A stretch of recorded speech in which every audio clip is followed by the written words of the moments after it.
Cool, we're on. Okay. Well, morning, Jen. Thank you so much for joining us all the way from not so sunny Sydney, apparently this morning, or Not this sunny at evening for you. all. No, it's cold and wet. I want to trade today. I know. Well, it's probably one of the only times that you'll say that, I'd have thought. Right? But Yeah. it is beautiful here this morning, actually looking out my window, so I won't rub it in too much. So, So I'll let Janet, you have it while you can. yeah, just for the 2 months of the year that we get Yeah. it here. Yeah. So yeah, thank you so much for joining us.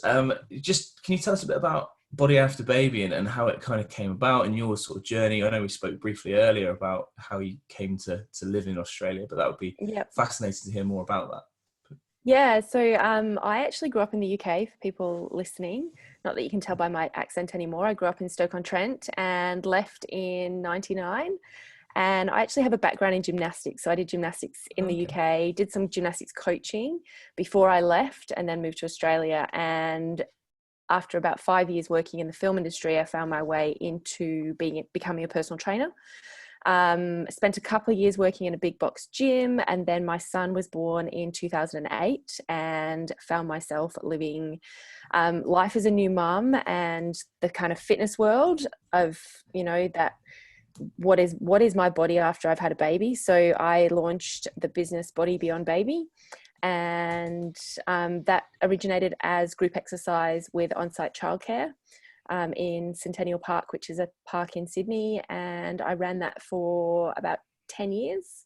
And I've pivoted now or moved more into the education space, so educating personal trainers in how to work with Mhm. mums. So I wrote an accreditation, and I deliver that in Australia, New Zealand, Taiwan, and Singapore. So I should bring it to the UK at some point. Yeah, you definitely should, especially the gymnastics background. Yeah, so that's the Did you? very short version.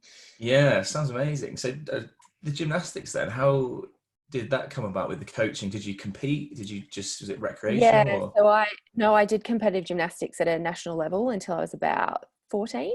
Yeah. And then from that moved into coaching. So from being like about 15 to 18 when I left the UK, I was coaching some in gymnastics in schools, and Okay. then also in a club that I used to train at. So Yeah. yeah. It's a it's an interesting area, gymnastics, actually, in terms of primary school delivery, because it's quite a grey area for a lot of schools. I know a lot of coaching companies call it not gymnastics because of an insurance Right. Okay. perspective. Yep. Yeah, we deliver it, and we Yep. do like a lot of CPD around the delivery. Like with my background, I can teach gymnastics to a secondary Yep. school level, and I think it's one of those subjects where teachers sometimes stay a bit cautious and don't do things like forward rolls and the balance is the more complex stuff, which is a shame because it's the most fun stuff you can do in gymnastics, right? Absolutely. And I do think that there's a fear, like it's so familiar for me. And I've now got a 9-year old who does 16 hours of gymnastics a week. So Oh it's wow. easy and it feels at home, but it is scary for someone that's never done a handstand or never done a forward Mm, roll to then try and teach a kid where do I put my hands and what do I do? But yeah, if you can learn to teach them in a safe way, I think for children and their proprioception and how they move through life as a grown-up that actually knows where their body is in space, which is exactly what you guys are all about, teaching yeah. children to move. I think gymnastics is a really good one for that. Yeah, absolutely. And when I taught gymnastics in secondary school, it was quite daunting that That would you've be got, quite full on. Yeah. yeah, and I was like a newly qualified teacher going into secondary teaching 15, 16-year-old boys gymnastics. And I was like, and they just didn't buy into it. And it was really Yep. tough from a behavioral I standpoint. imagine. Uh, yeah, they just didn't want to, yeah, engage. It was kind of like, I'm beyond this now. I just want to play football or rugby or whatever it Yep. was. So fast forward to then going into primary schools, and it kind of had almost that same stigma with the older boys in Okay. primary schools, sort of 9, 10, 11. It was almost like gymnastics was for the girls. And Yep. it was only then when I started delivering it to the younger ones, and it just became the norm. And Yep. then it was quite often one of some of the children, and it's my favorite subject to deliver actually, because it's quite calm and you can do some really Yep. good work in it. But like you said, for me, it's really enjoyable, but equally it's the kind of cornerstone to everything after that. If you want to be a good footballer or a good tennis player, all those movements that you spoke about are Yeah, so absolutely. important. Yeah, I Yeah. can imagine. I get it though, because I've got an 11-year-old son. He's like, gymnastics, no. So Yeah. he does karate. We put him into karate to support. He plays AFL, but it Oh, is okay. Yeah. interesting what they gravitate towards and what they just go, I'm not good at that, so I don't do it, kind of thing as well, which is interesting, I think. Yeah, I know we're going off piste a little bit here. We are.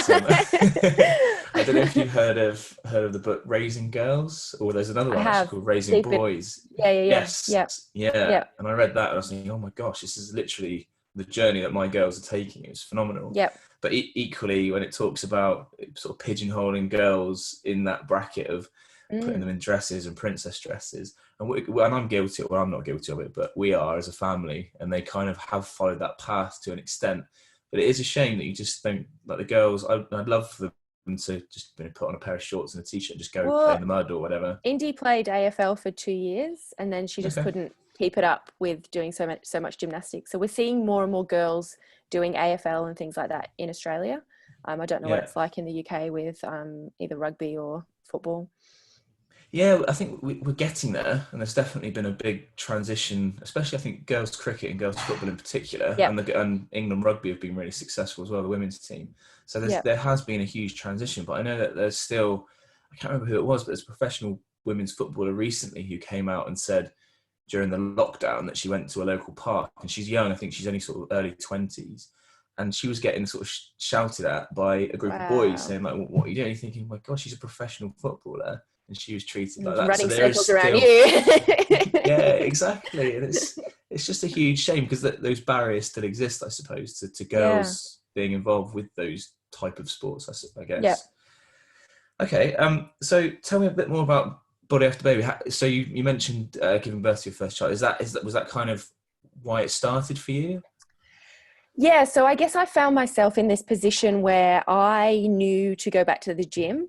And for a lot of mums, it's how do you get your time out? You don't get time out. Or if you do, going back into a gym environment, you kind of don't, you know that you should be there or you want to be there doing some form of exercise, but you don't know what to do. So I was lucky that I did know what to do being a personal trainer. I knew what to do from a exercise perspective. I didn't know so much about what to do from a safety perspective. I did a lot of things wrong on myself back then. But I launched Body Beyond Baby because I saw this gap in the market or a gap of women not being catered for well. And also from a business perspective, I always wanted to specialize in something. So I'd been a personal trainer for a couple of years, knew I wanted to specialize, didn't know what. And then all of a sudden I was a new mum surrounded by new mums, and found this passion of trying to help other women to regain their sense of self, take time out for themselves, and feel confident in an exercise environment. Yeah. And I guess the women that you work with, are they women that exercise before, or is it a mix that it's new to them and they want to get fit after giving birth, or is there? It can be a real mix. Like I remember having clients that just say, I didn't do exercise before I had children, and then become like the person that's exercising all the time. Others want to get back, or they want to do the exercise that they were doing beforehand as quick as they can.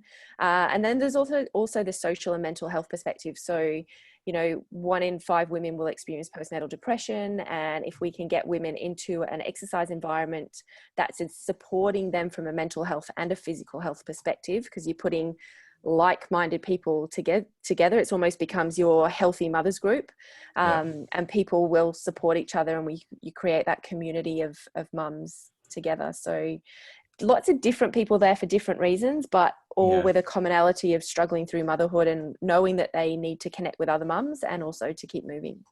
Yeah, I was going to ask, was there kind of like a common theme of why they join you, I suppose, but you kind of mentioned that. Yeah, there was also the childcare element. So we operated with on-site childcare.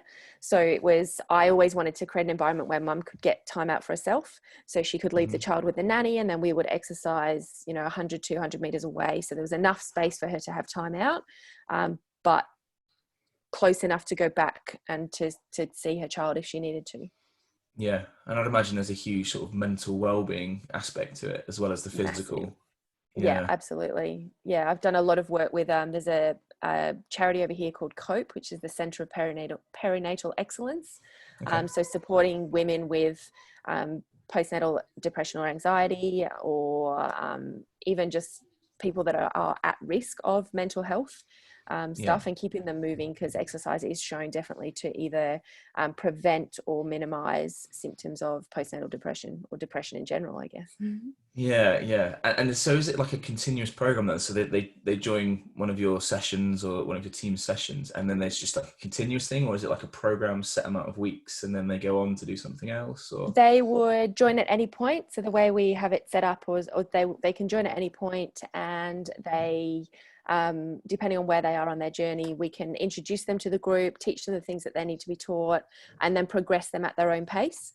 We've got some other locations across, so I partner with other mums fitness businesses across Australia and New Zealand, and some of them run it in the way that you just suggested. So they might have a course from 6 or 8 weeks postnatal. You do this course for 6 weeks and then you go on to the next thing. So some of the businesses or the training environments are set up slightly differently. But all, trying to cater for mums wherever they are on their journey. Yeah. And the reason I ask is that as part of, we were talking about the book, so Jen and I did the same course, although Jen did hers in Australia and I did my business course here in the UK. And part of that course is to write a book. And one of the chapters that I've recently sort of written, or about to write actually, is about teachers and them not prioritizing exercise. When you look at the big sort of businesses in the world, like your Googles and your Amazons, and people, when they have like walking meetings and they have a gym on site potentially, and it feels like the education and public sector as well, I would imagine in the whole, has kind of been left behind, maybe because of a lack of funding, or it's just something that is taken for granted. And it's one of the reasons why I left left teaching, was just the lack of time. And I see teachers get so wrapped up, and it's amazing, and teachers love what they do, and they put the child at the center of everything that they do, but they kind of forget that physical element and also what they're putting into their bodies, and they become unhealthy themselves. So for us, we're trying to get that shift, not only with the children, but also the women and the men that work in schools. So it's a huge part of life, I suppose, just trying to prioritize exercise. I think it's across the board. So unless you are it's so easy, even for myself as a fitness professional, I can sit at my computer all day. Like I don't train face to face with clients anymore. So I can, sit down at my computer, sit there all day, then go pick the kids up from school and not exercise at all if I don't think about it. So I definitely think that it's something that every single person needs to consciously prioritize. And the teaching community do such an amazing job. And I can only imagine what's going on right now with the whole COVID thing and trying to cope with, there's people saying, I'm out of work and I've got a break, and teachers are trying to juggle at home teaching. And, for us in Australia, we're just transitioning back to school. So it's something that can easily get neglected, but needs to be as important as brushing your teeth. And we need to prioritize time for it.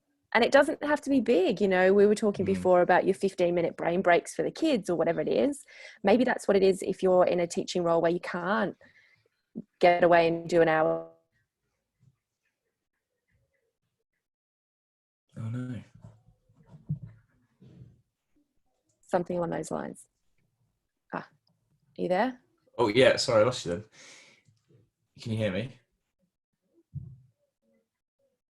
You got me?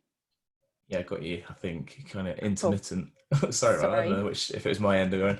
So I sort of loosely caught what you were saying, and I think like that community aspect that you mentioned with your groups is something that could be utilised with schools as well. That they are all usually a really tight knit community in terms of what they do, and they, have meetings about how best to teach the children and the new guidelines that would come in for the curriculum, etc., etc. So my argument would be, why couldn't they incorporate some kind of physical activity within that school? Not necessarily the school day, but they could almost have a community challenge that they're active during the week.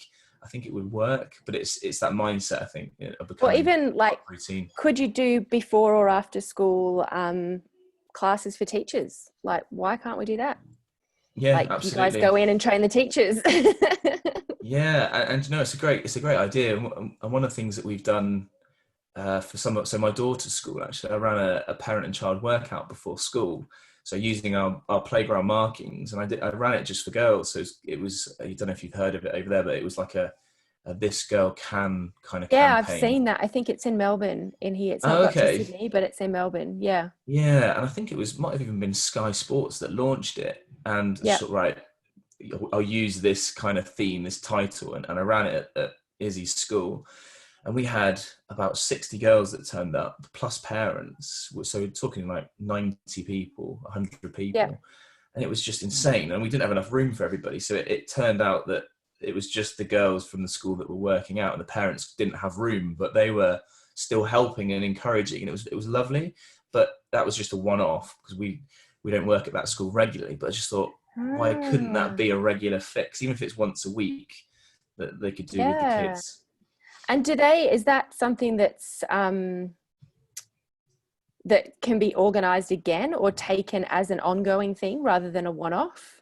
Yeah, absolutely. And again, it comes down to teachers' time. A lot of it, that everybody's so busy. And we ran it at another school, and they ran it for a whole term. So they were doing it once a week for about 7 weeks, I think. And they were getting between 20 and 30 people turn up, which is great. So as part of what we do at schools, we train up sports leaders. So they're typically 9, 10, 11-year-olds, and they were actively out there kind of running the sessions with the help of the parents and some of the teachers that would get there.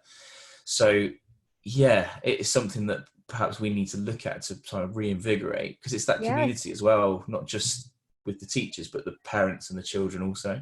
Absolutely. That would be awesome. I'd love to see something Yeah. like that happen.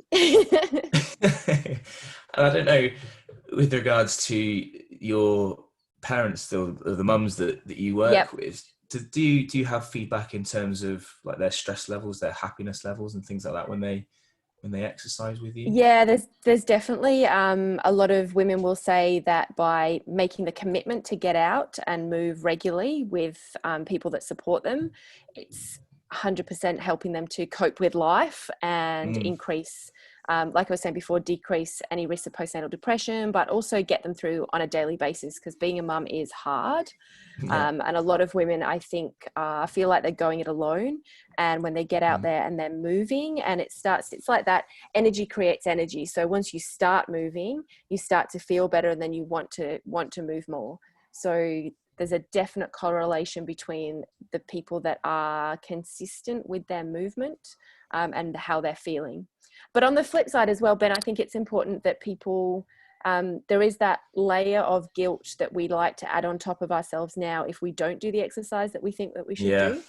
So I think I always like to, gone are the days where it's like you must go hard and fast all the time and you don't have a day off. And if you've not done something, you've done the wrong thing, and you should feel guilty about what you've eaten and what you didn't move, how you didn't move. So I think it's important that we, as we move through life, allow ourselves life's ups and downs and days ups and downs. So do what feels right for you in that moment, and also allow yourself to go through different phases of what exercise feels right for you. So yeah, it doesn't have to be all or nothing, and it doesn't have to be hard or nothing. It's so true what you say about the guilt side of things. I think once you're in a routine of exercising, I know for me personally, if I miss a day for whatever reason, it feels terrible, but it shouldn't do. And I suppose there's probably two sides to it, right? You kind of, I guess, want that guilt of having some kind of routine where physical activity is important to you, but equally it shouldn't be something that stresses you out. And then absolutely, it's what's healthy exercise, which I think is important. Maybe I need to remember that myself, I think. With the women that you work with, are they typically new mums, or do they sort of continue with you when their children are older, sort of when they're 5, 6 years old and beyond? Yeah, it's always a really good mix. So we definitely get women that are 8 weeks postnatal, 12 weeks postnatal, and then you get women that travel with us for their whole. They'll go from when their baby's young, and then they'll go all the way through until their child's like 6 or 7. And then other ones they'll train with us for a certain amount of time, and then they might have to go back to work.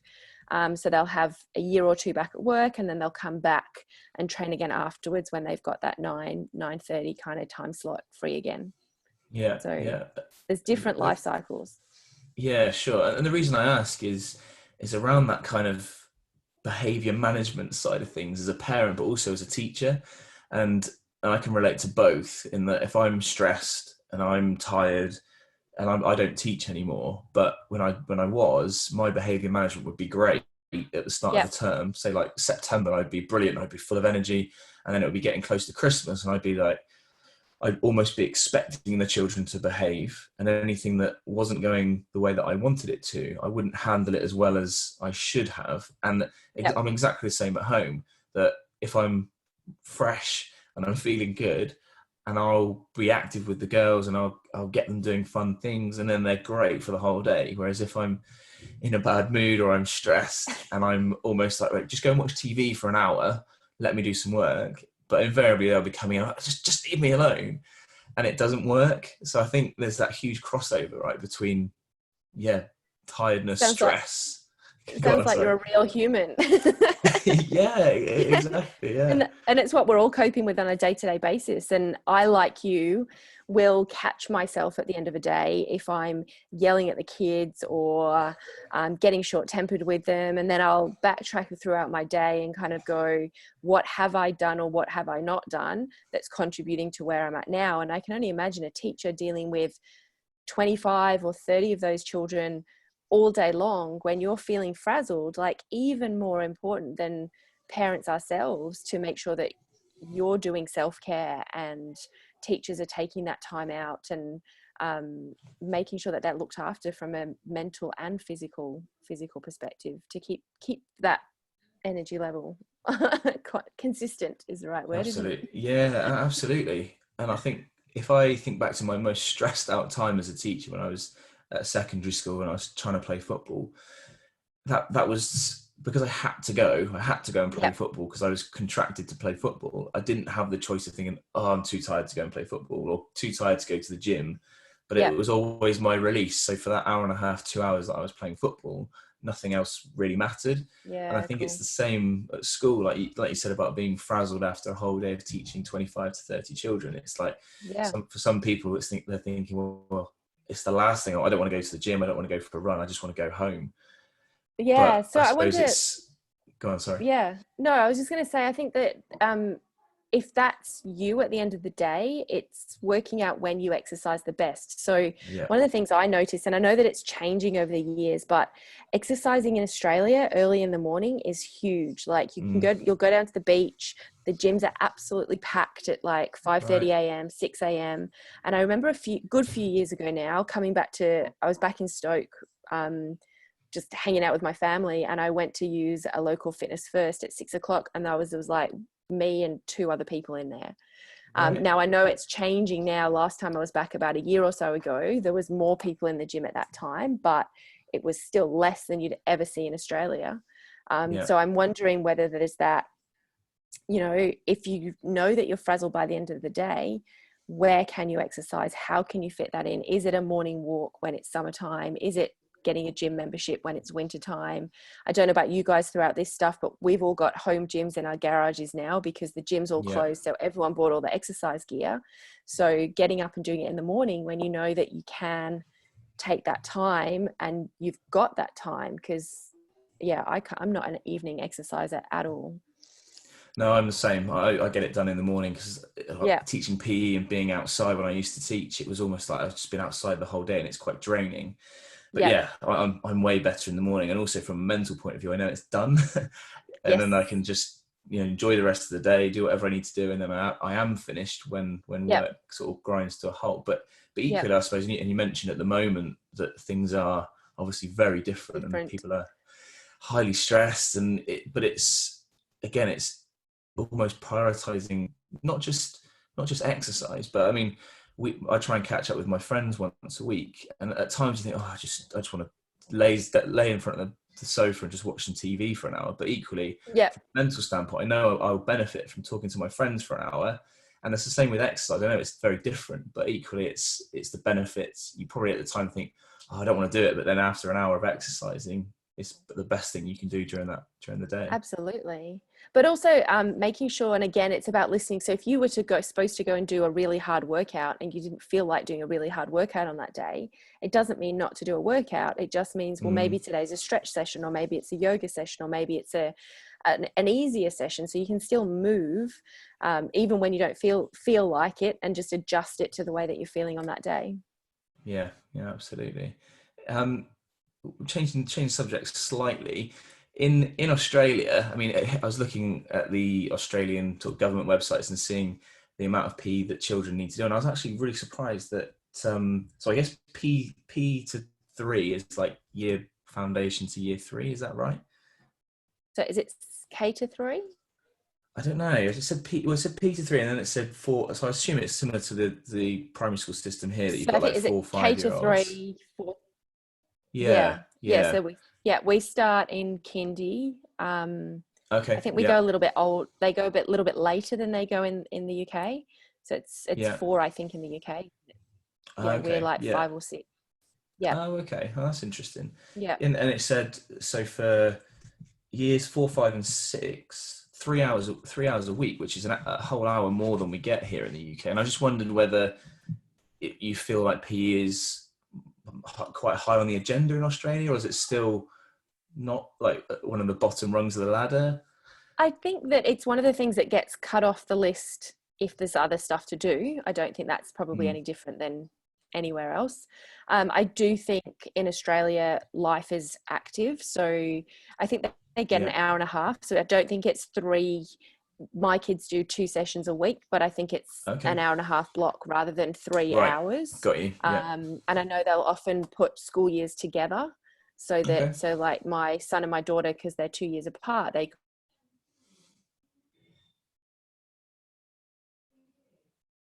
want to do gymnastics, tennis, AFL, whatever it may be. Yeah.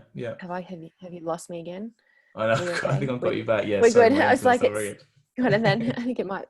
But yeah, like I think that activity in general is, but also I haven't been in the UK for quite a long time. But you know, my kids during this whole COVID thing, we've been out running. You know, we go out every day and we do some form of exercise. They're doing training sessions with us down in the gym. And I think when I say down in the gym, I mean down in the garage. So I think we're very lucky that being a generally warmer country, we're quite an active country as well. And kids just move. I mean, there's kids that don't, but there's kids move a lot. Yeah. Yeah, and again, the reason I ask is you can write all the legislation you want over here around kids have to do 30 minutes. So children have to do 30 minutes a day in school here. That's the sort of requirement. Wow. Which is the same when I was reading on the Australian government website. But it's quite a hard target to hit for some schools, but it's not if physical activity and PE is put higher on the agenda. Yeah. And I just wonder, until there is that big shift, whether we are going to see the kind of changes in behaviour that we need to, especially, I mean, my biggest fear, there's a few schools that are close to us that are quite deprived and huge sort of building blocks, and children probably wouldn't have been out much in the last 10 weeks. And it's those children that wouldn't have done exercise that really do need to. And we talked about mental well-being and all the things that you get from being active. And there's going to be a huge challenge, I think, for schools and to get people back into that mode, I guess.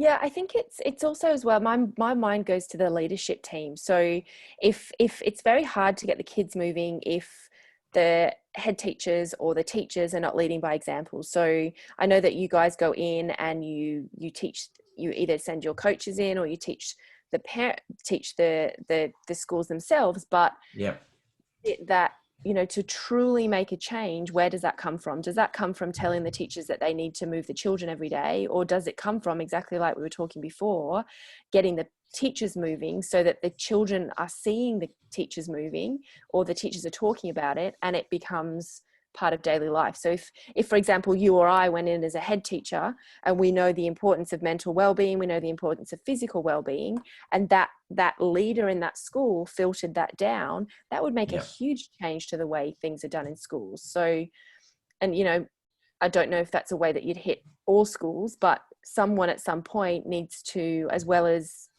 you know, looking at nutrition in schools, continuing to, you know, bring the importance of exercise in schools even higher on the agenda.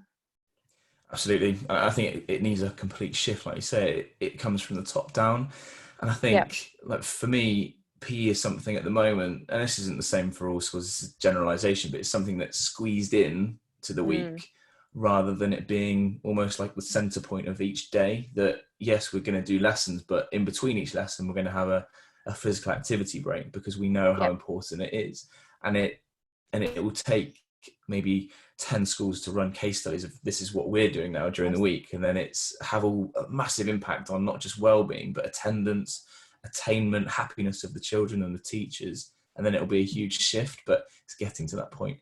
I wonder who you could work with, Ben, to do a study. So get a certain amount of schools on board, do a study, get a uni on board, or get, you know, I don't know who it is in the UK that you would get to, you know, get a grant from the lotteries or something like that to get a study going and prove the difference in what it actually does. Absolutely. Cool. Yeah, it would be really cool. There you go. That's my next challenge. Yeah, thanks, Jen. I'll work on that.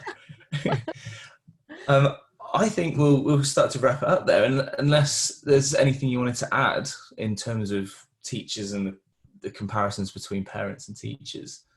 I think, well, there's a lot of parents that are teachers, right? So add in double the, you know, you've got the kids in the day and the kids at home. But I think the biggest thing for teachers and parents is when we choose to prioritize ourselves, we have so much more energy and so much more time for children, partners, everybody else around us. So and again, leading by example. So if you feel like the children around you are not getting up and moving as much, I think making sure that you're talking about exercise and you're doing exercise, because they, you know, as much as we tell children, they watch what we do, don't they? So absolutely, double whammy when we teach mums, we teach dads, we teach teachers, and if we can all lead by example, we look after ourselves and the next generation. Absolutely. Yeah, I couldn't agree more. And Jen, your book, is that available in the UK or is it just in Oz? I think you can, no, I mean, I could mail it. You can order it. Where can you even order it from? You can order it from Amazon, actually. I think they print it and send it. Yeah. Do that. It's called, the book's called How to Love Your Body as Much as Your Baby. So it is definitely that new mummy kind of book. Yeah. And is there anything for people that are listening to access? I know you're obviously in Australia and not delivering in the UK at the moment, but maybe in the future. But is there like an online anything I do have, so my accreditation, which teaches personal trainers how to work with mums, is available online. It's not advertised online because I teach it in person or virtually in Australia. But if somebody wanted to get in contact, I am on Instagram a lot. So it's just at Jen Dugard, and I put a lot of stuff up there. Great. I should actually launch it in the UK, shouldn't I? Yeah, you should do. We could launch it for you into schools. There we go. Perfect. Well, thank you so much for joining us, Jen. It's been a pleasure having you on, and thanks for your insight into body after baby. It's been amazing. Thank you so much for joining us. Thanks for having me. No problem. Well, take care. I hope the weather picks up for you in Sydney. Me too. Enjoy the sun. Take care. Yeah, we'll do. Thank you. Bye. Bye.